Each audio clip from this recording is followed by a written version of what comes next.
नमस्कार, मी मंजुश्री ब्लॉग मध्ये तुम्हा सर्वांचं खूप खूप स्वागत आहे। चला तर आज आपण दुधी भोपळ्याचा अगदी खमंग आणि पौष्टिक पराठा कसा बनवायचा, तर पौष्टिक का बरं म्हणते मी हे सुद्धा तुम्हाला पुढे कळणार आहे। त्यामुळे व्हिडिओ शेवटपर्यंत पहा, कारण आपण व्हिडिओमध्ये प्रत्येक वेळा जे आहे ते एक किचन टिप्स पण देत असतो, ते सुद्धा तुम्हाला नक्कीच कामाला येत असेल। आणि रेसिपी जी आहे ती अगदी सोप्यात सोपे प्रकारे कशी बनवायची तुम्हाला सांगण्याचा मी प्रयत्न करते आणि वेगवेगळ्या रेसिपी देण्याचा सुद्धा नेहमी प्रयत्न करते। त्यामुळे व्हिडिओला सपोर्ट करा, जास्तीत जास्त शेअर करा आणि लाईक शेअर सबस्क्राईब करायला तर अजिबात विसरू नका। तर पाहू शकता किती मस्त आपला पराठा जे आहे ते रेडी झालेला आहे, अगदी नरम। म्हणजे तुम्ही जर प्रवासात घेऊन जात असाल तर अगदी 4-5 दिवस काहीच होणार नाही आणि अगदी जशाला तसे नरम राहतात। एवढा हा परफेक्ट पराठा तयार होतो आणि चवीला सुद्धा खूप मस्त लागतो। मग तुम्ही तो लोणच्या सोबत खा, साखर आंब्यासोबत खा किंवा सॉस सोबत खाल्लात तरी सुद्धा तो चवीला भारी लागतो आणि सगळेजण अगदी आवडीने खातात, एवढा हा मस्त होतो।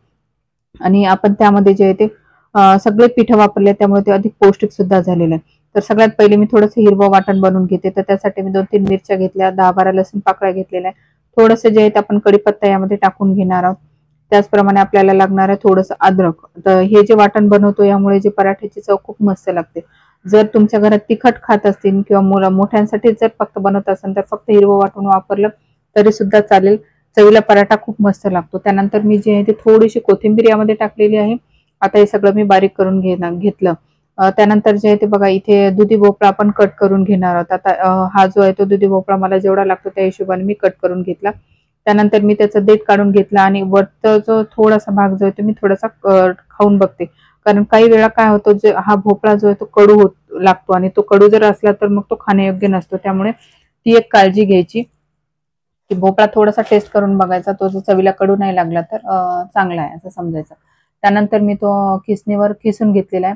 अगदी बारीक पण नाही घ्यायचं आणि अगदी जाड पण नाही, मीडियम याच्यावर मी व्यवस्थित खिसून घेतलं, कारण जर बारीक जास्त करून घेतलं तर आपण त्याला जास्त पाणी सुटतं आणि मग त्यामध्ये पीठ जे आहे ते भरपूर प्रमाणात बसतं आणि चवीला मग एवढे मस्त लागत नाही। तर इथे बघू शकता तुम्ही, आपण एक व्यवस्थित आता एक खिसून घेतलेलं आहे मी सगळं एकसारखं। आता हे जो किस आपला जो आहे तो रेडी झालेला आहे। तर त्यानंतर बघा, आता काही वेळा काही जण काय करतात, त्याला थोडंसं पिळून पाणी सुद्धा बाजूला काढतात, परंतु परत त्याचं करायचं काय, म्हणून मी आहे तेवढ्या याच्यामध्ये थोडंसं कमी प्रमाणात घेतलेला आहे भोपळा, जेणेकरून आपल्याला पीठ पण कमी बसतं। त्यानंतर जे आहे ते आपण मसाले टाकले, थोडेसे मी लाल तिखट टाकली, हळद टाकलं, थोडासा गरम मसाला, धने पावडर थोडंसं टाकलेलं आहे आणि जे 1 चमचा आहे ते मीठ टाकलेलं आहे। त्यानंतर आपण यामध्ये टाकणार आहोत ओवा। तो ओवा थोडासा असा क्रश करून टाकायचा, म्हणजे त्याचं चव खूप छान लागते। त्याचप्रमाणे त्यामध्ये आता टाकूया आपण तीळ। तर तीळ सुद्धा मुलांना मग खाल्ल्या जातात या पद्धतीमुळे टाकल्यामुळे आणि चवीला पराठ्यात खूप मस्त लागतात, त्यामुळे अजिबात स्किप करू नका। थोडंसं मी यामध्ये जे टाकलंय तेल, तर तेलामुळे काय होईल की आपला पराठा जो आहे तो अगदी नरम राहणार आहे, जसा तुम्हाला आता सुरुवातीला दाखवला तसाच। तर बघा, त्यानंतर आता हे चांगलं मिक्स करून घेतलं, मसाले सगळीकडे व्यवस्थित लागले। त्यानंतर मी आता थोडंसं जे आहे ते ज्वारीचं पीठ घेतलेलं आहे, अगदी 2 चम्मच।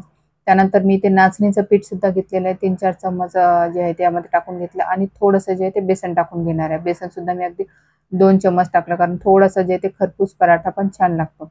आता हे सगळं पहिले मी मिक्स करून घेते आणि त्यानंतर जे आहे ते या पिठामध्ये आपल्याला टाकायचं आहे गव्हाचं पीठ। तर जे आहे ते गव्हाचं पीठ आपल्याला आता याच्यामध्ये जेवढं बसेल तेवढं आपण यामध्ये ॲड करायचं। याचा थोडासा मी पूर्ण झाल्यानंतर तुम्हाला अंदाज सांगते की मला एक्झॅक्ट किती लागलं। आता जवळपास मी एक छोटी वाटी भरून टाकलेलं आहे। आता मिक्स करून घेऊया। आता बघा, याला मिक्स केल्यानंतर थोडंसं पाणी सुटायला लागतं, त्या हिशोबाने आपल्याला हे वाढवत जायचं। तर जसं आपल्याला पराठा लाटता येईल असा गोळा बनवता येईल या हिशोबाने। तर इथे आपला जे आहे ते पीठ रेडी आहे। इथे मला जवळपास 3 वाट्या पीठ लागलेलं आहे मीडियम साईजच्या। आता त्यानंतर मी व्यवस्थित त्याला लाटून घेणार आहे। लाटून घेताना आपण थोडंसं जे ते इथे घट्ट घेतलं यासाठी, कारण आपल्याला पराठे जे आहे ते लाटून करायचे। जर तुम्हाला थापून करायचे असेल तर थोडंसं जे आहे ते त्याच्यापेक्षा पातळ ठेवायचं। तर पराठा छान लाटून झाला। आता त्यानंतर मी त्याला थोडेसे होल केले, कारण घरी जर खायचं असेल मुलांना तर थोडंसं खरपूस होण्यासाठी होल केले आणि त्यामध्ये तेल टाकलं छान, तर जे आहे ते पराठा छान खरपूस लागतो चवीला। आणि जर तुम्हाला प्रवासात किंवा डब्यात द्यायचं असेल तर त्याला होल करू नका, ते डायरेक्ट जसाल तसाच जे आहे ते शेकून घ्या त्यामुळे, आणि मोठ्या गॅसवर भाजायचा, त्यामुळे तो पराठा अगदी नरम होतो बघा अशा प्रकारे। तर आपला पराठा अगदी रेडी आहे। नक्की करून बघा, खूप छान पराठे चवीला होतात। आणि तुम्हाला रेसिपी कशी वाटली हे सुद्धा कळवायला अजिबात विसरू नका। भेटूया अशा छान छान व्हिडिओ सोबत। तोपर्यंत व्हिडिओला लाईक, शेअर आणि सबस्क्राईब करायला अजिबात विसरू नका। चला भेटूया पुढच्या व्हिडिओमध्ये। Bye bye.